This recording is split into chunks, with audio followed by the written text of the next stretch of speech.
Nobody forced you to come. You are here because you chose to be here.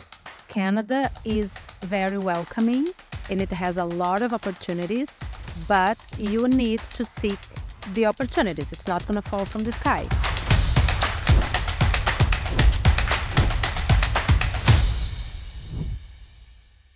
Welcome to the Canadian Dream Podcast. I'm here today with someone very special from Brazil. Rita is her name. She's been here in Canada for almost 20 years. And she is not only a lovely person, but also a great connector. We're going to hear more about that in just a bit. Rita, thank you for coming by. Thanks so much for having me. Where were you born? I was born in a town called Porto Alegre. So it's in South Brazil. An hour and a half flight from Argentina. And I went to university there, and I met a boyfriend that led me to coming to Canada in 2004. Did you guys meet online? We met online. Yeah. Tell me more about that. Back in 2000, through that very vintage app called ICQ. Okay. Remember? I never used ICQ.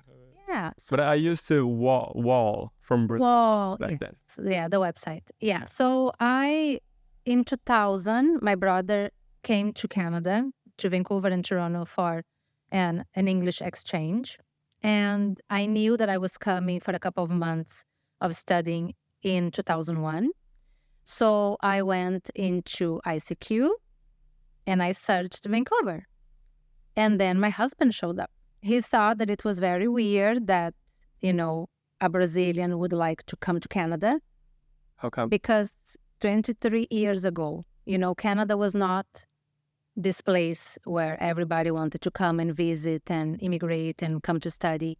So that's how the conversation started. So I met him in Vancouver in 2001. Mm-hmm. We dated for 3 months. Then I went back to Brazil. A year later, he went to visit me. And then a year after that, I decided to move to Canada. Yeah. And where did he stay in Brazil? In my house. With your parents? Mom's apartment. Oh, how was that? I know, yeah. So that was good. He's a lovely person. He's super easygoing and funny, and everybody likes him and wants to be best friends with him. And my mom and my family love him since the beginning. So it was very cool. We went to the beach, right? We did some touring around with friends. He had his life established in Calgary at the time and his profession, and he didn't speak Portuguese, right? So it was a matter of, if we wanted to be together, I would have to move to Canada. So I wanted to come to Canada to be with him, to have a family with him, to find a job and improve my English. So I didn't have that big goal. Right? Like nowadays you hear immigrants coming to Canada and they have big aspirations, right? Big dreams. But maybe I was a little bit too young for that at the time, right? I hadn't found yet my professional path. So I didn't know what to envision that big to be my goal, right? So I went to law school for 4 years. I was almost graduating when I moved to Canada. So then when I moved to Canada, I had to give up on the law studies because I didn't have enough English to pursue something like that. Law school is really hard, right? I needed to work full-time. So I started my life in Canada from scratch. Literally, I didn't have a profession. I came here and I had to start from the beginning and find out what I would like to do. How difficult was it? It was difficult. I had support, but I didn't come with much money at all. If I am not crazy, I came with maybe $1,500. My husband had his job and he had an apartment in downtown Calgary, but I knew that I needed to work right away, right? So as soon as I came, the next day, I printed out a resume that nowadays nobody does that, where I put every single work experience I've ever had since I was 14 years old. Nowadays, you kind of pick which part of your resume you're going to share, right? So I put everything and I went out. I remember it was minus 30 degrees in Calgary. And I went all by myself with my resumes printed and I drop it off at the flower shop, at the supermarket, at the daycare, anywhere, any little place that was open in downtown Calgary. I just drop it off. Then a daycare owner called me, I remember on a Saturday morning, and he said, "It seems that you are a little bit overqualified because you were finishing law school, but I need a daycare educator assistant. So come here, let's do an interview, and if you like it and if we get along, I'll hire you." And that was my first job in Canada, Working at a daycare. working at the daycare. And now you own a daycare. And now I own a daycare. Wow. So 20 years later? Full circle. 19 years later, right? So that was 2004, and I purchased my daycare center in 2013. How did you feel in those, let's say, first 3 months? Did you have a lot of ups and downs? Were you thrilled that you were here with the love of your life? It was very difficult. And I remember at the time, my husband would say, "Wow, every 2 weeks you have a huge meltdown." And it was like this cycle, right? So I miss my family. Remember, 2004.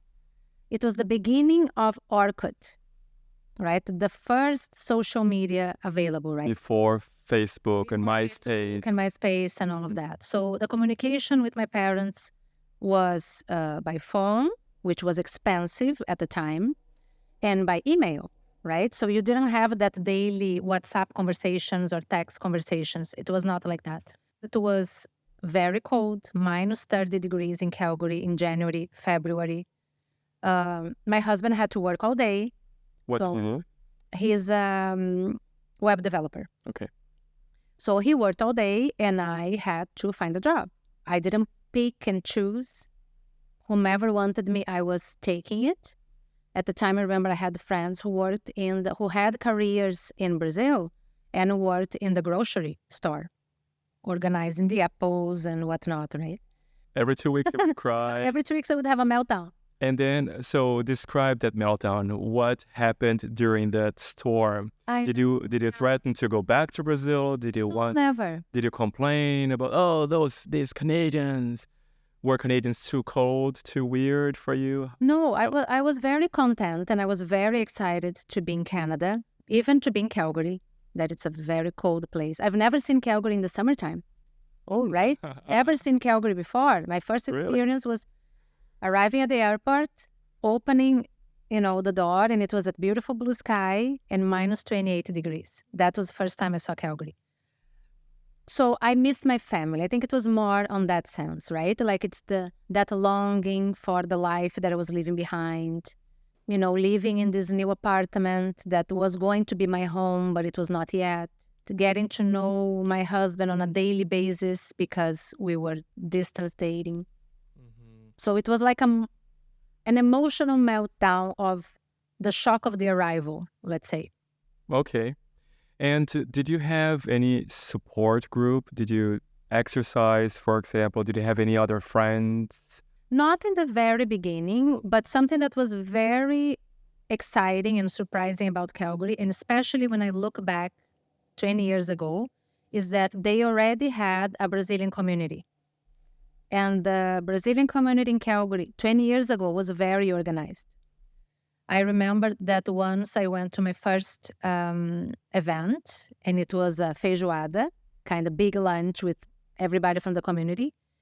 And I was amazed that there were quite a few people there, and they were organized, right? It never occurred to me that there would be Brazilians in Calgary at the time. But there were no, because it was 2004, so there was no support or networking groups and chats and blogs and things like that. So you had the language barrier. You were a little bit lonely, missing home. You needed to find a job, anything. You had to restart your career from scratch. Any other obstacles you faced at the beginning of this journey? After a year and a half working in that childcare center, I needed to find a better job, right? A job that would pay me a little bit more. But I needed to be very courageous to do the second step, because I got my first job with my very broken English, and it was okay. But then I was applying for administrative jobs, right? In big companies and offices, and I felt very self-conscious. I didn't feel like I was enough, that I didn't have, all the skills that they were expecting from me. But were you learning English aside of I your working environment? Not really. No, you were not studying. You did not do. Yet. Once I got this second job, I had a little bit more money to actually spend in English classes. I remember I did some private business English classes that were very good, actually. But just for a few months, right? So I never went to a school to learn English because I didn't have at the time the means to pay for that, right? Because my salary was to pay rent and food and live our lives at the time. So I never did English classes, but I should have. So then let's say 2 or 3 years in, after you came to Canada, did you have any bigger goals then? By the end of 2005, we decided to buy a house, right? So we were lucky because we were doing that, working on that plan when the market was very low. So we bought a house. We bought our first home in Canada, which was so exciting. So that was a big dream that happened quite quick.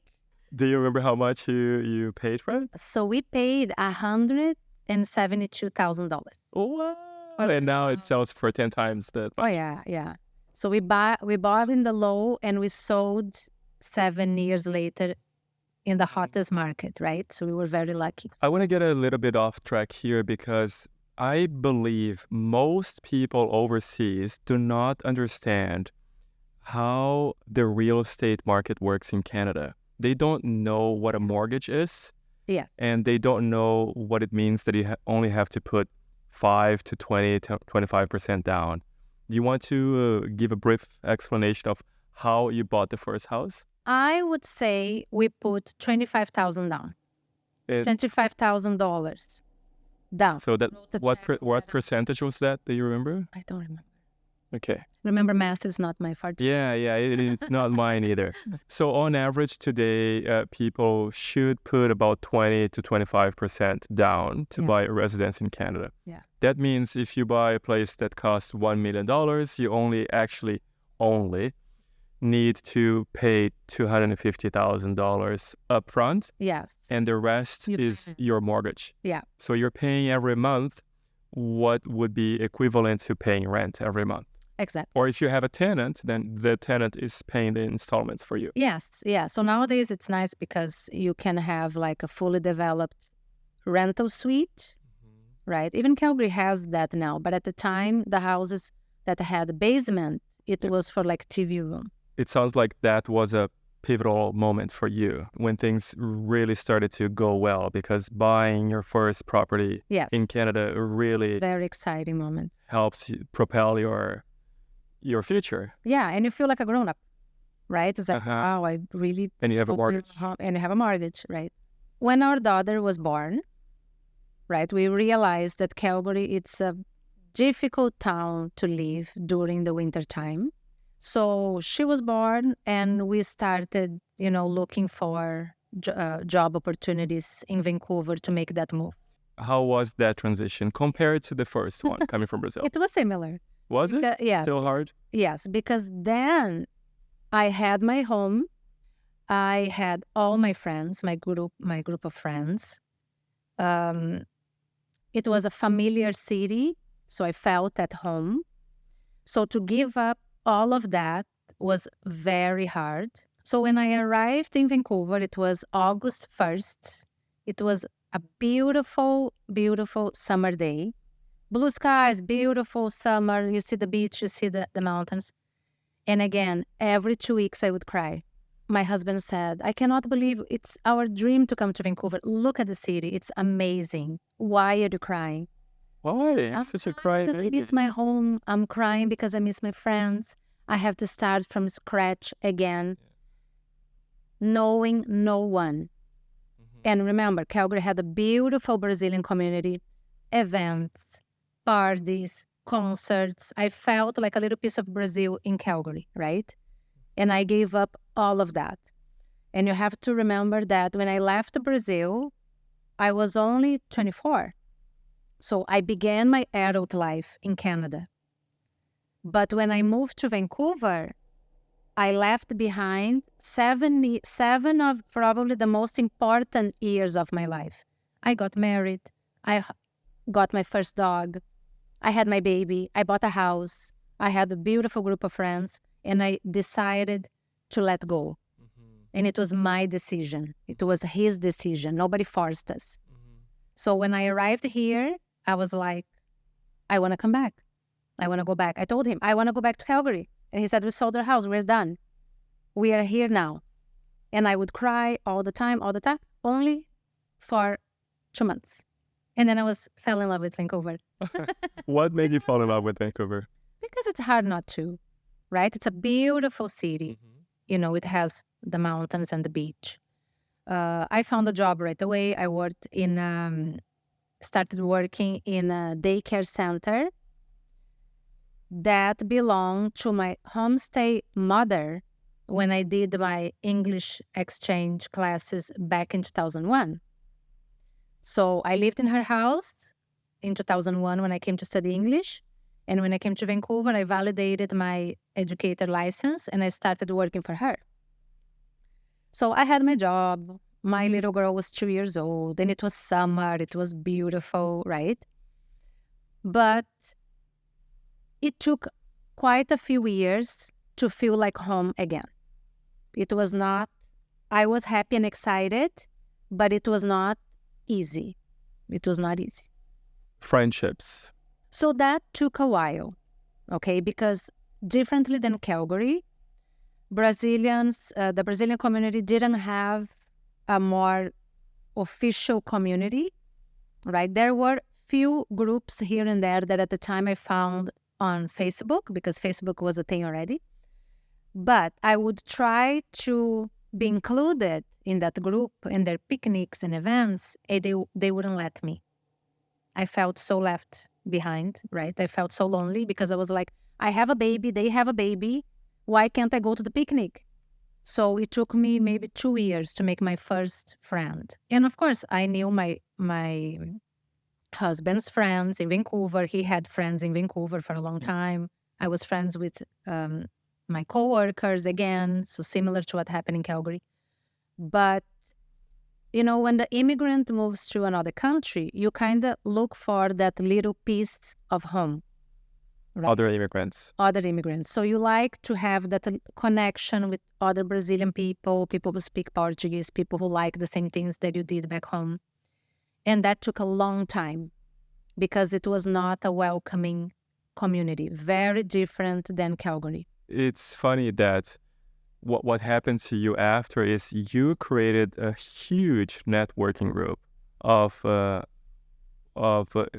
I right? Is it Brazilian entrepreneurs, Brazilian female leaders? I created a Brazilian women networking group. Right. So it's not necessarily for entrepreneurs. It's for all Brazilian immigrants in Vancouver. Tell me more about it. Yeah. So when did that start? So in 2019, I was creating a project that ended up not working or working in a different way than I had planned. And my husband was the web developer. And he said, okay, it's ready. So now I need 100 women to test it. And I said, I have only 3 friends. Where am I going to get 100 women? That's impossible. He said, I don't know, but I need it. We need to test the website. So I remember it was April 2nd, 2019. I went on Facebook. I made it a little image on Photoshop. And I posted in 2 or 3 groups on Facebook called Brazilians in Vancouver, Vancouver for Brazilians, etc. And I posted an image saying, hi girls, I would like to create a networking group for women in Vancouver. And would anybody be interested? I'm going to create a group. Me. And then the first day we had 100 people. 2 days later, we had 500 women. And like in 7, 10 days, we had 1,500. Wow. How many people are in this group? So now we have almost 6,000 Oh, okay. Brazilian women. Are they all living in Vancouver? 4,000 of them are in Vancouver, BC, Canada, let's say, and 2,000 are in Brazil and other countries, but planning to move to Vancouver. And what does this group consist of? What do you actually do together? We have a couple of initiatives. Our main platform is our private group on Facebook called Networking Brazilians in Vancouver. And that's a place that I created to be a safe space for us immigrants to discuss about career and business and their professional challenges. Okay, it's not a group to talk about anything. It's only about profession. It's private and it's moderated by me. So that means that every post that is posted has been approved by me, and I read every single one of the comments. So we have that digital platform, but what ended up happening is that we started having the need for events. Networking events And events for women interested in growing in their careers or business. So it's called the Delaz, and it's for profession. It's for business. And now we have a conference, an annual conference for 150 women. This year, in a month and a half, we're going to have our third edition, hopefully with 250 women. That's what we're estimating. 350. Sorry, 250. 250 women Brazilian presential, women. all in one location in Vancouver? Yes, in Pinnacle Hotel in Vancouver. And what happens? So it's a full day event. So it's an 8-hour event where we have 6 speakers. We have lunch. We have a panel with entrepreneurs sharing their stories. We have vendors. We're going to have almost 40 vendors, Brazilian vendors, women selling their products. We have sponsors advertising their businesses and services. We are going to have lots of fun things in between those main activities. So it's our biggest event, but we also have happy hours, workshops, and we're planning new initiatives. A little bit of dancing too? A little bit of dancing this Sunday. Really? Yeah. I was joking. This Sunday, we're going to have a party to celebrate the 40 years That sounds of Dallas.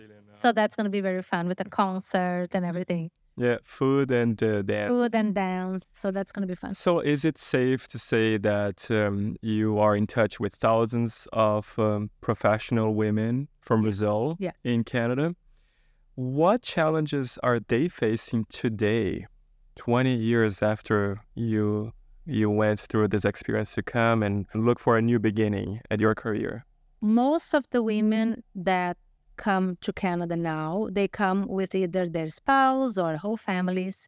So part of them have a very established career and life in Brazil.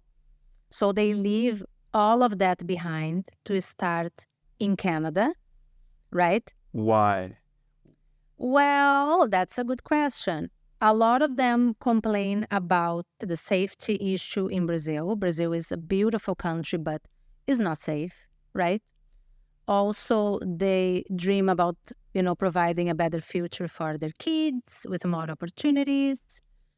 So some women come very young to start college here. Some come single, as a single person, come to build their whole adult life here. But they always look for that welcoming feeling, the feeling that they are not completely alone, that they have other women that have been going through what they've been going through, that they can have the support that they need. Most of the time, it's just the emotional support, to say, what, Rita, I understand you. I've been through that 20 years ago. You've been through that now. And you're going to grow out of that. You're going to do okay. Keep going, right? The reassurance that they are on the right path, that it's all naturally happening. Yes. It's not the world conspiring against. Exactly. Yes. Right. And also with practical tips on how to either validate their diploma in Canada or how to open a business in Canada. It's totally different than opening a business in Brazil. Or how to do marketing for this new business, or changing careers completely, doing like a career transition. So there are many different scenarios, but the main desire is to be connected, because it's so much easier to adapt to a new country when you feel welcome and connected. Is that why you're doing this, though? Well, I'm doing it with a desire to provide to them what I didn't have. How does it feel for you when people come asking for help all the time? Isn't it overwhelming at times? No, not for me. No? No. And maybe that's why I'm good at doing this, because I like it, right? A lot of people say, Rita, you're crazy. You get 50 messages on your private messenger a week. How do you have patience to answer? I do. And a lot of times I drop everything and I answer. When you sort of counsel these women, these immigrants from Brazil, what mindset do you try to instigate in them so that they can avoid those meltdowns that you were having back then? Yeah. So I think the main thing that I try to tell them, that it's something that we see a lot, complaining, without realizing that you chose to come. Nobody forced you to come. You are here because you chose to be here. So with that being said, focus on the steps ahead, what you have to do. Know that you have a nice community, that it's here for you. But I also tell them where they should seek for certain help, right? Because I am not the source of all knowledge, obviously. So a lot of times they will say, oh, you know what? I need a psychologist. I'm not feeling well. Okay, so we know A, B, C, and D from our community. Look for them. They will help you, right? Or they will say, you know, I am an educator in Brazil. I want to validate my diploma in Canada. I wrote a blog post on all the steps to do that validation. Here is the blog post. So more than counseling myself, I have today the tools to direct them to where that knowledge is. Are there any cases where you had to kick someone out of the group? Yes, but very few, maybe less than 5. Yeah. Why? They didn't have the same values as the community that we have created, right? So fighting online is not an option in our group. You know, being disrespectful and offensive is not acceptable. So I will give a warning, and if they keep doing, I block it. But it happened only 5 times. Or 6,000 people. Yeah. Okay. And what was the most gratifying situation you have been in with this group? I think the most gratifying thing that I can receive is to hear that I only became an entrepreneur because of this group. Because I didn't know, before entering this group, I didn't know we had this community. I didn't know that I had these potential clients. Or things such as, you know, I made so many friends through this group and I don't feel lonely anymore. I created a tool that made their lives a little easier than what mine was at the time when I immigrated or came to Vancouver.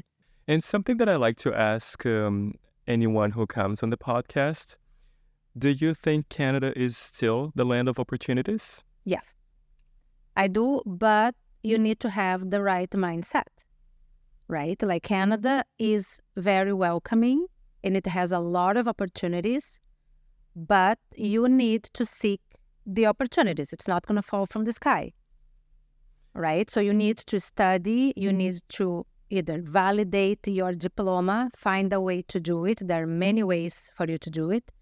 you need to look for that job.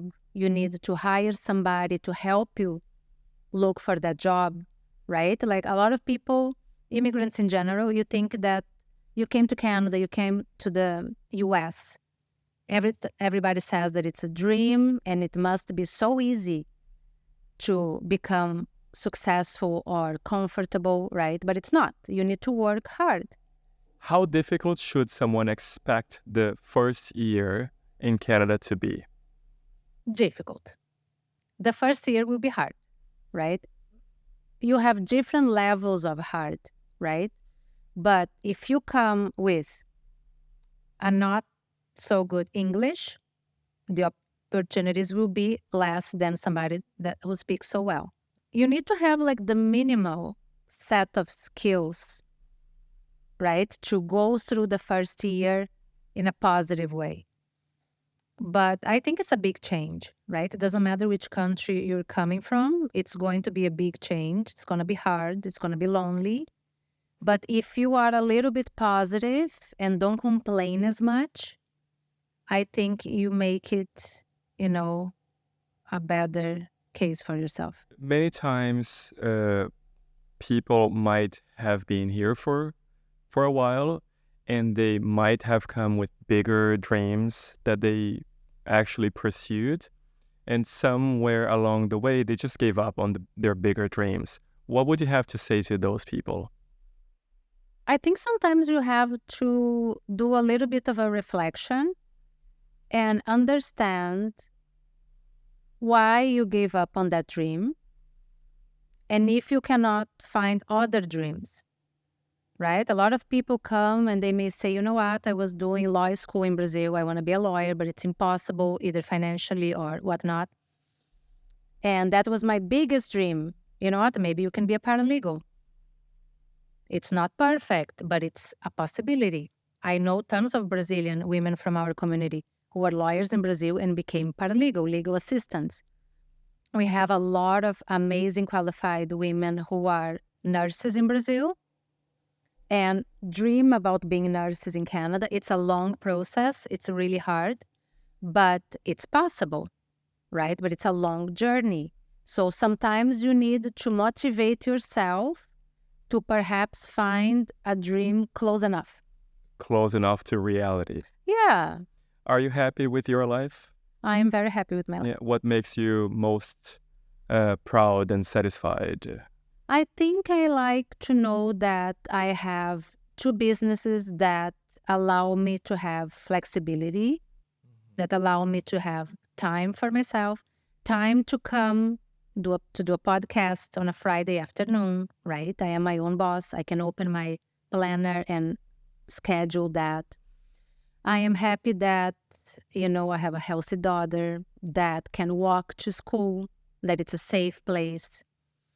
And that if I have an idea for a project, a work project, whatever, if I plan really well, I can accomplish it.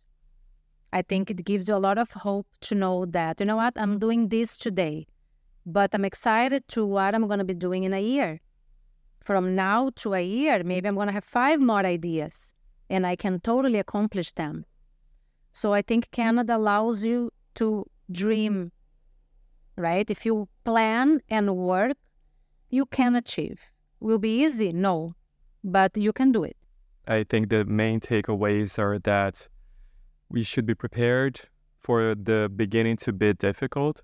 You should work on what is close enough to your dream. If it's too distant from reality, there's ways to keep going and actually achieving more and more gradually instead of just giving up on your bigger dreams. Another takeaway is that Canada still has a lot of opportunities, but you have to go and grab them. Yes. I had a mentor who once told me that in life, some things belong to me. But if it doesn't give them to me, I have to just go and grab them. Yes, I agree with that. Yeah, and I think we're pretty like-minded. We're going to chat a lot behind the scenes later. I would love to. It's a pleasure to actually meet you today. I heard about you before meeting you today. I'm so glad we got connected. Thank you so much. We'll chat more later. Thank you so much for having me. Thank you. Pleasure. And thank you for sticking around until the end of this episode. I hope you enjoyed it as much as I did. If you liked it, please like the video, share it with someone who might be interested in this type of content, and remember to subscribe. We are at the very beginning of this new project, and the more people subscribe, the better it is for us to grow this. Thank you so much, and I'll see you on the next episode.